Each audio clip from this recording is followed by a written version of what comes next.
समस्त मालवा वासियों के लिए अत्यधिक खुशी का अवसर है। भगवान ओंकारेश्वर अपनी नगरी को छोड़कर 15 दिनों तक मालवा में रहकर पूरे मालवा का नगर भ्रमण करते हुए प्रजा का हालचाल जानेंगे। इस तरह ज्योतिर्लिंग ओंकारेश्वर में बाबा की सारी धार्मिक क्रियाएं बंद रहेंगी।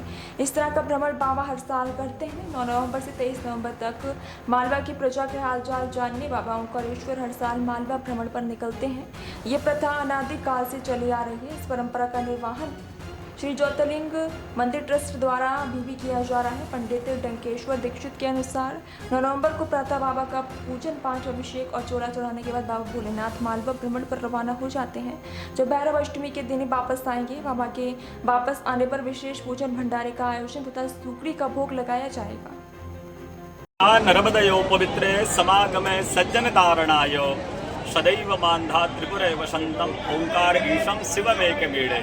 द्वादश ज्योतिर्लिंगों में चतुर्ज्योतिर्लिंग ओंकारेश्वर मांधाता राजा की तपस्या से प्रकट हुए हैं। हमारे ओंकारेश्वर ज्योतिर्लिंग की परंपरा रही है कि कार्तिक मास शुक्ल पक्ष अष्टमी को भगवान ओंकारेश्वर ज्योतिर्लिंग मालवा भ्रमण के लिए जाते हैं। ये परंपरा रही है।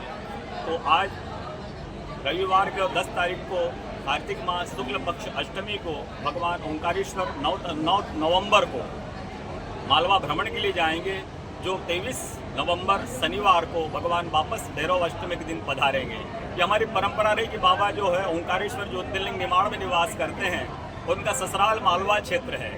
तो 15 दिन के लिए वो कार्तिक मास में भ्रमण के लिए जाते हैं।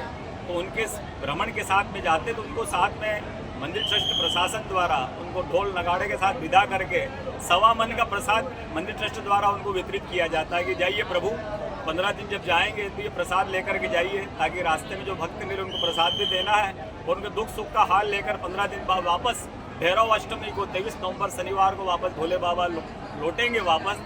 तो मंदिर ट्रस्ट द्वारा ढोल नगाड़ों स्वागत करेंगे, उनका आगमन के स्वागत करेंगे और झूला पलना चौपड़ पासे भैरव अष्टमी 23 नवंबर शनिवार को ही बाबा का झूला पलना चौपड़ पासे लगेंगे। ये हमारी परंपरा रही है शुरू से ही, उसको हम निभा रहे हैं, उसको आगे बढ़ा रहे हैं। और कार्तिक मास जो श्रेष्ठ महीना है वो भगवान शंकर भोले बाबा के ज्येष्ठ पुत्र का महीना है।